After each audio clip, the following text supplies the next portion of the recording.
9장 32절부터 43절 말씀까지 제가 한 절 읽고 여러분들이 한 절 읽고 하여서 우리 교독하도록 하겠습니다. 그때에 베드로가 사방으로 두루 다니다가 룻다에 사는 성도들에게도 내려갔더니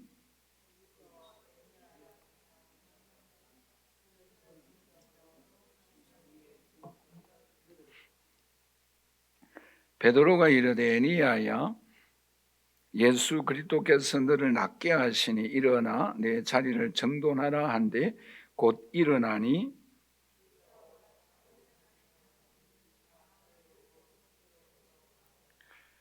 욥바에 다비다라 하는 제자가 있으니 그 이름을 번역하면 돌아가라. 선행과 구제하는 일이 심히 많더니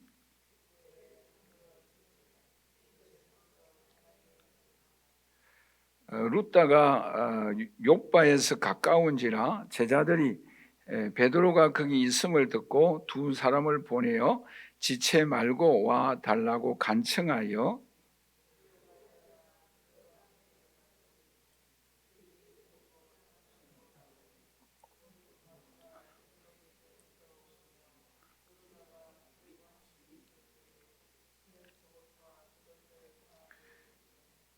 베드로가 사람을 다 내보내고 무릎을 꿇고 기도하고 돌이켜 시체를 향하여 이르되 다비다야 일어나라 하니 그가 눈을 떠 베드로를 보고 일어나 앉는지라.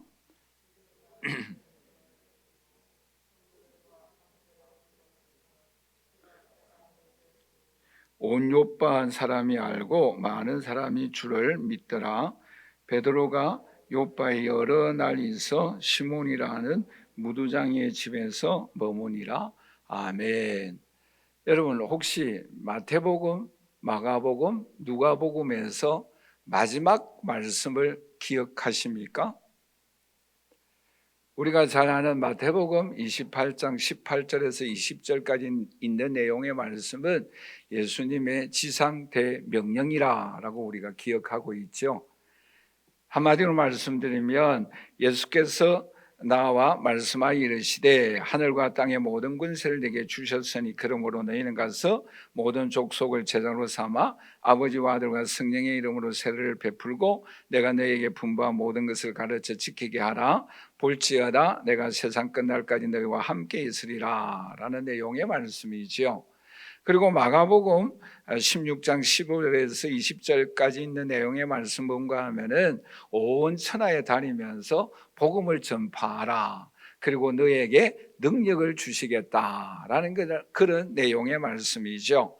그리고 누가복음 24장에서 46절부터 48절까지 있는 내용의 말씀은 예수님께서 십자가에 죽으시고 사흘 만에 부활하신 내용의 말씀입니다.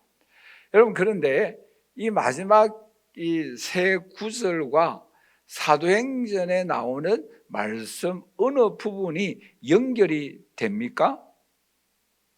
사도행전 1장 8절하고 연결이 되죠. 사도행전 1장 8절 우리가 잘 아시죠? 우리 한번 다 함께 같이 읽어보도록 하겠습니다. 오직 성령이 너희에게 임하시면 너희가 권능을 받고 예루살렘과 온 유대와 사마리아와 땅끝까지 이르러 내 증인이 되리라 하시니라 라고 말씀을 하고 있습니다. 즉 마태복음, 마가복음, 누가복음에 나오는 마지막 부분의 말씀은 사도행전 1장 8절 내용의 말씀과 깊은 연결과 연관성이 있다라는 것을 우리가 발견할 수가 있죠.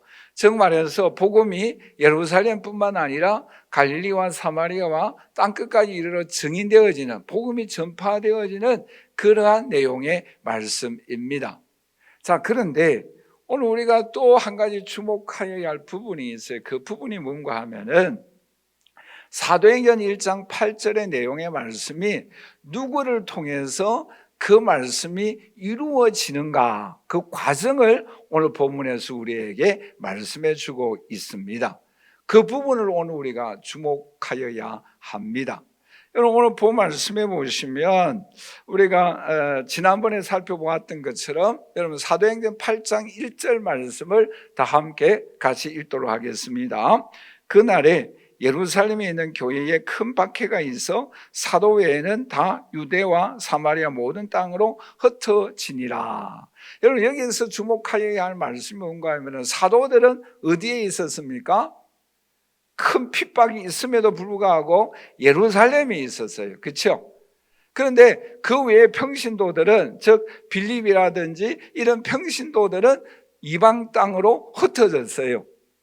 그런데 예루살렘만 머물던 이 예수님의 제자들이 오늘 본문에서는 어떤 현상이 일어나는가, 그 부분을 우리는 주목하여야 한다라는 거지요.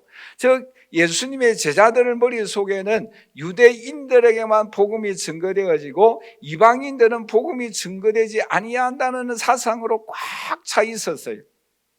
그런데 이런 사람들이 이제는 이방 땅으로 흩어져서 복음을 증거하는 모습이 오늘 본문에 나와 있습니다. 그 내용의 말씀이 뭔가 하면은 여러분 32절 말씀을 다시 한번 읽어보도록 하십시다. 같이 읽겠습니다. 그때에 베드로가 사방으로 두루다니다가 루다에 사는 성도들에게도 내려갔더니, 또 38절에서 39절에 보시면 루다가 욥바에서 가까운지라 라고 말씀을 하고 있습니다. 자, 저를 보세요. 여기에서 루다와 욥바는 어떤 도시인가 하면 이방나라 땅이에요. 즉 이 예루살렘에서 루다는 약 40km 정도 떨어진 땅이고, 또 욥바는 루다에서 18km 떨어진 도시예요. 즉 해안 도시이다라는 거죠. 이 도시들은 한마디로 말씀드리면 우리 한번 다 같이 따라서 하십시다. 이방나라이다. 그러니까 이제 제자들이 어디로 갔다라는 거예요? 이방나라로 갔다라는 거예요. 즉 예루살렘 중심으로 예루살렘에만 구원이 있다라고 생각하였던 제자들이 이제는 어디로 가는가 하면은 이방 나라로 간다라는 것에 우리는 주목하여야 한다라는 것이죠. 그래서 여기에서 오늘 우리들은 두 가지를 주목하여야 합니다. 하나는 뭔가 하면 우리 한번 다 같이 따라서 할까요? 하나님의 말씀은 반드시 이루어진다. 또 한 가지 중요한 내용이 제자들을 통하여 하나님의 말씀이 성취되어져 간다라는 사실을 오늘 우리에게 교훈해 주고 있습니다. 그 오늘날 이 하나님의 제자들이 누가 되어져야 되겠어요? 저와 여러분들이 되어져야 되는 줄 믿습니다. 제자들을 통하여 하나님의 말씀이 이루어졌고 하나님의 뜻이 이루어졌다고 한다면 이 시대에는 오늘 저와 여러분들이 하나님의 뜻이 이루어지고 하나님의 말씀이 성취되어지는 데에 쓰임받는 오늘 저와 여러분들이 되시기를 주님의 이름으로 간절히 축원합니다. 자, 그러면 오늘 우리가 살펴보고자 하는 것은 뭔가 하면은 이 이방 나라에서 일어난 하나님의 기적에 관하여서 살펴보면서 이곳에서 어떤 역사들이 일어나는가를 우리가 함께 살펴보고자 합니다. 첫째는 하나님의 기적이 일어나는 원동력 두 가지를 오늘 우리에게 말씀을 하고 있는데, 첫 번째가 뭔가 하면은 우리 한번 다 같이 따라서 하십시다. 평소에 신앙생활이 중요하다. 여러분 보세요. 오늘 본 말씀 32절을 우리 한번 다 같이 읽어보도록 하겠습니다. 그때에 베드로가 사방으로 두루 다니다가 루다에 사는 성도들에게도 내려갔다라고 말씀을 하고 있는데, 앞에도 말씀드린 바와 같이 베드로는 이방 나라에 복음이 전파되지 않고 그들에게는 구원의 역사가 없다라고 생각하였던 사람인데, 이제는 뭐예요? 빌립이 거쳐가서 복음을 전파하였던 이방 나라에 이제는 베드로와 제자들이 가서 요즘 쉽게 말하면 신방하였다라는 것이죠. 이방 나라에 가서 신방을 하였어요. 그런데 오늘 우리가 여기서 주목하여야 할 단어가 있는데, 그게 뭔가 하면은 두루 다니다가 라는 이 단어입니다. 여러분, 두루 다니다가 라는 이 말씀은 어떤 사람에게 또한 사용되어졌는가 하면은 대표적인 성경 구절 두 군데만 살펴보도록 하십시다. 마태복음 4장 23절에 보시면 우리 한번 다 같이 읽어보도록 할까요? 예수께서 온 갈릴리에 두루 다니사 그들의 회당에서 가르치고 천국 복음을 전파하고 모든 병과 모든 약한 것을 고치셨다. 누가 두루 다녔어요? 예수님이 두루 다니면서 복음을 전파하고 가르치고 고치는 사역을 감당했어요. 그 사역을 누가 감당하고 있습니까? 베드로와 제자들이 하고 있어요. 근데 여러분, 놀라운 것은 마귀도 합니다. 베드로전서 5장 8절에서 9절 우리 한번 다 같이 읽어보도록 하겠습니다. 근신하라, 깨어라, 너희 대적 마귀가 우는 사자같이 두루 다니며 삼킬 자를 찾나니 너희는 믿음을 굳건하게 하여 그를 대적하라. 아멘. 여러분 보세요. 예수님도 두루 다니지만 누구도 두루 다닙니까? 마귀도 두루 다닌다라는 거예요. 그런데 오늘 저와 여러분들은 예수님이 두루 다니면서 하신 일, 복음을 전파하고 가르치고 고치는 그 사역을 베드로가 감당하였던 것처럼 오늘 저와 여러분들도 감당하는 저와 여러분들이 되시기를 주님의 이름으로 간절히 축원합니다. 축원합니다. 예수님이 행하셨던 그 일을 오늘 저와 여러분들이 행하여야 한다라는 거죠. 직장에서, 가정에서, 또 사업 장소에서 여러분들이 다니는 곳곳마다 예수님이 하셨던 그 사역, 복음을 증거하며 가르치며 또한 고치는 이 사역을 감당하는 저와 여러분들이 되시기를 주님의 이름으로 간절히 축원합니다. 그런데 오늘 두루 다니다 보니까 오늘 본 말씀에 보면은 두 사람을 만나는데 그 중에 먼저 생각하고자 하는 것은 욥바에 살고 있는 다비다라는 사람을 만나게 되어집니다. 다비다라는 사람은 어떤 사람인가? 평소에 어떤 신앙생활을 하였는가 하면은 본 말씀 36절을 우리 한번 다 같이 읽어보도록 하겠습니다. 같이 읽겠습니다. 욥바에 다비다라 하는 여제자가 있으니 그 이름을 번역하면 돌아가라. 선행과 구제하는 일이 심히 많더니. 자, 이 다비다라는 이름의 뜻이 뭔가 하면 굉장히 좋아요. 사슴이라는 뜻이에요. 사슴. 우리 한번 다 같이 따라서 하십시다. 예쁘다. 사슴은 예쁘다라는 뜻이에요. 다비다라는 이름의 뜻이 예쁘다, 사슴이다라는 뜻이에요. 자, 그런데 여기서 이 다비다의 평소의 신앙이 어떠한가 두 가지로 표현하고 있어요. 하나가 뭔가 하면은 여제자라는 단어를 사용하고 있습니다. 여러분, 여제자라는 단어를 성경에서 유일하게 사용한 곳이 여기뿐이에요. 별로 그렇게 감동을 받지 못하는데 여러분 보세요. 막달라 마리아에게도 제자라는 단어는 안 썼어요. 유일하게 성경에 나오는 여자 이름이 많이 있는데 그 여자들, 그 신실한 성도들이 너무 많이 있지 않습니까?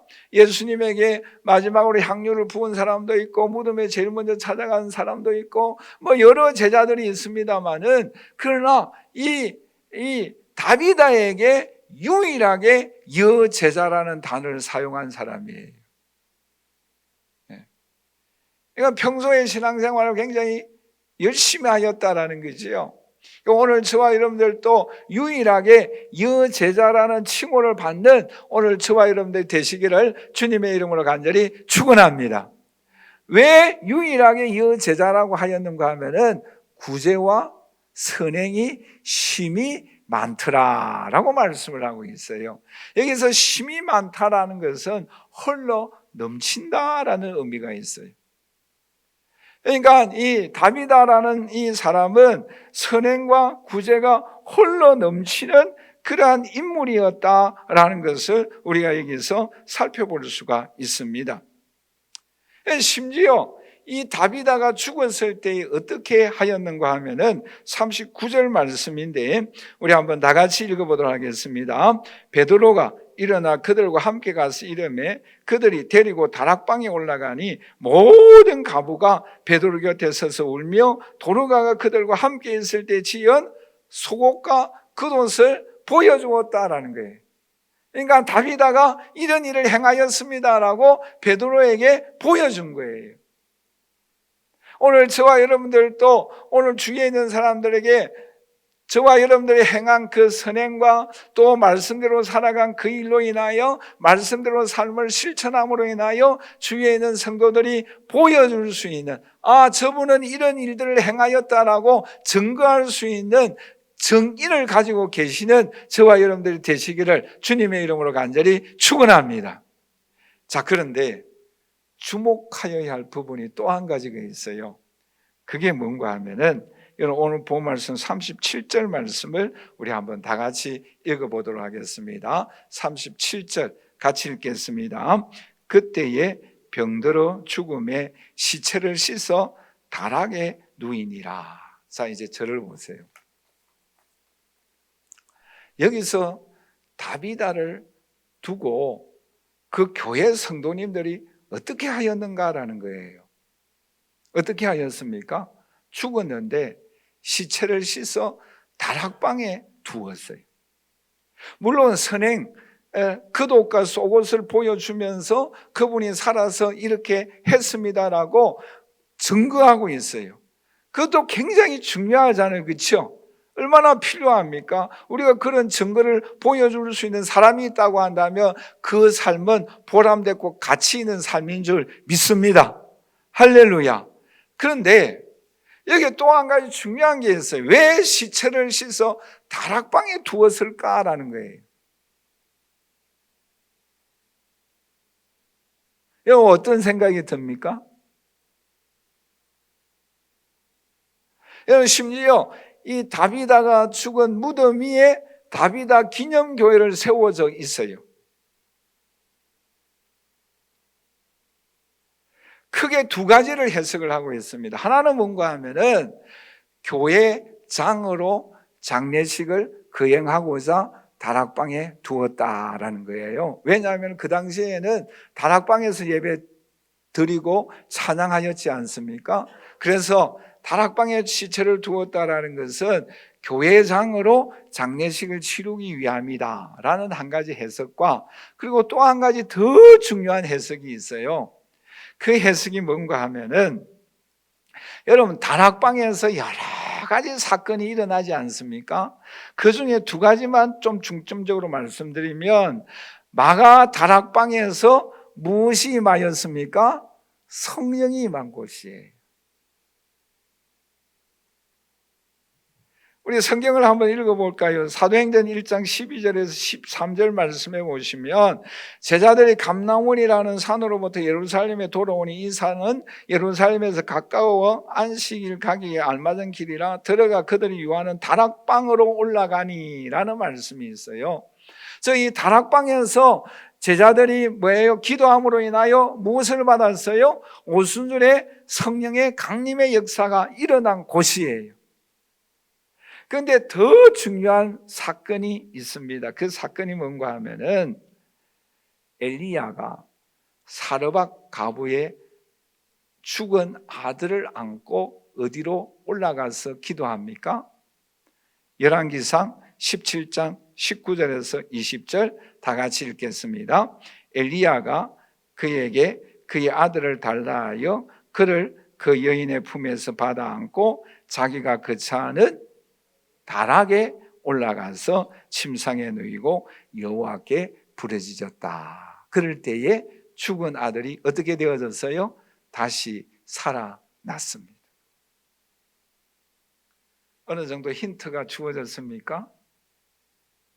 왜 다비다의 시체를 씻어 다락방에 두었겠어요?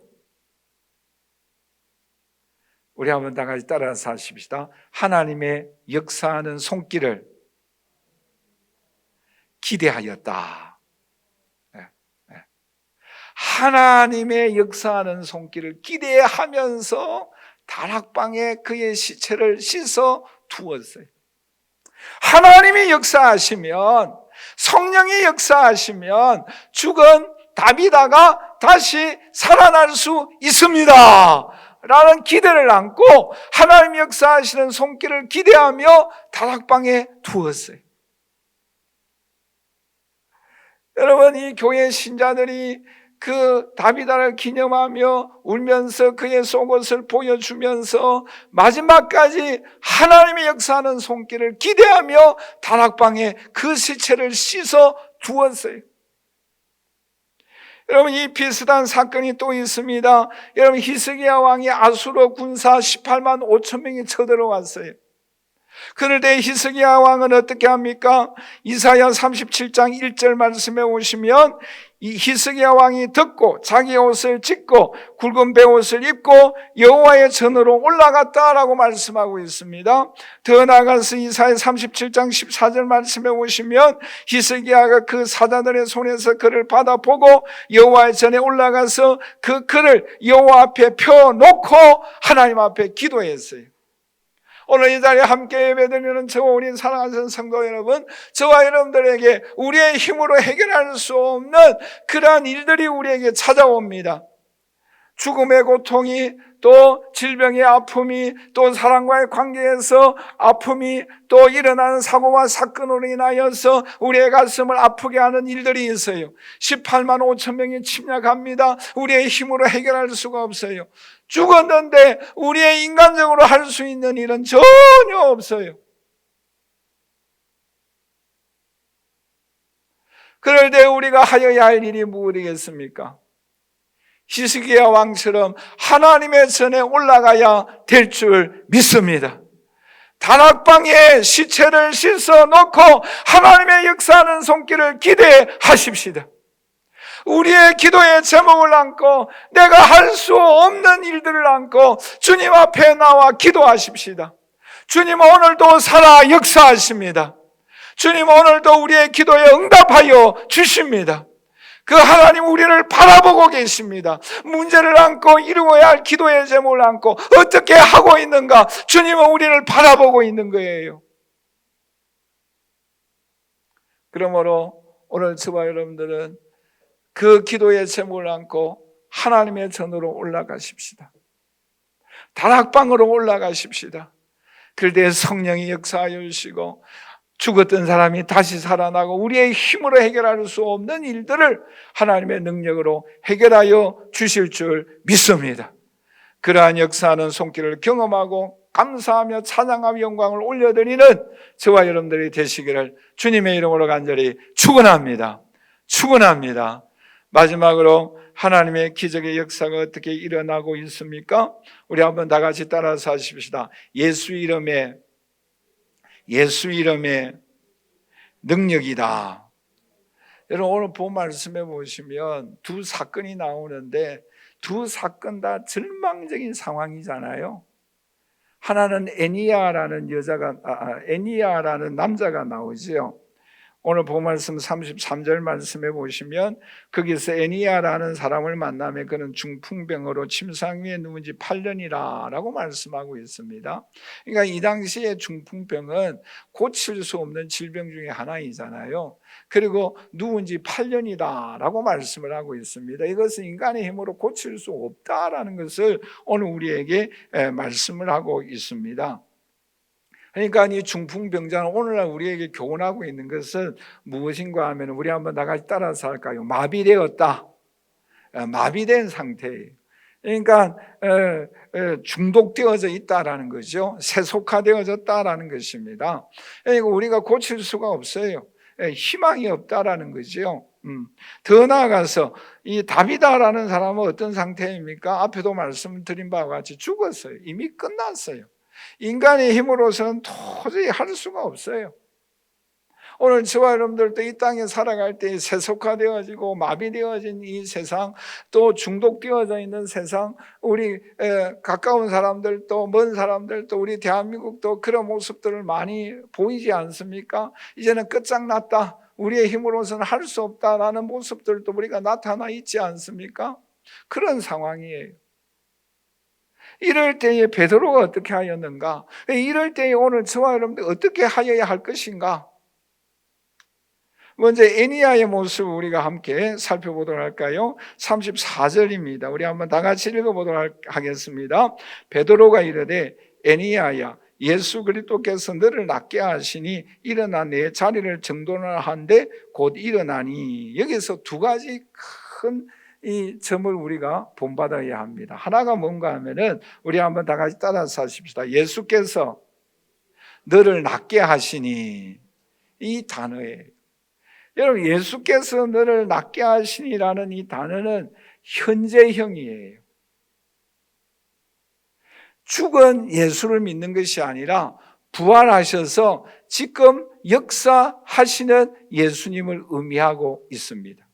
우리 한번 다 같이 따라서 하십시다. 예수님은 지금 살아 역사하신다. 여러분, 이 사실을 믿습니까? 죽은 예수가 아니에요. 지금 예수 그리스도께서 너를 낫게 하신다라는 거예요. 우리 한번 다 같이 따라서 하십시다. 예수 이름으로 명하노니 모든 질병아 떠나갈지어다. 할렐루야. 이 시간 살아 역사하여 주십니다.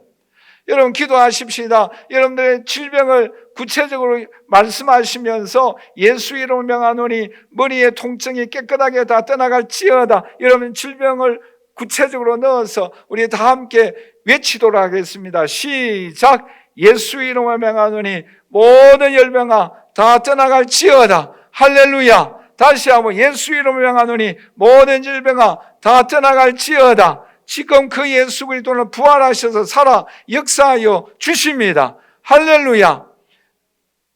그뿐만 아니라 또 한 가지 중요한 요소는 우리 한번 다 같이 따라서 하십시다. 내 자리를 정돈하라. 여러분 지금 이 자리는 어떤 자리예요? 8년 동안 누워있던 자리예요. 깨끗하겠어요? 냄새 날 거예요. 네? 그게 곰팡이가 좀 징그러운 이야기잖아요. 그렇죠? 그게 세균이 부글부글 할 거예요.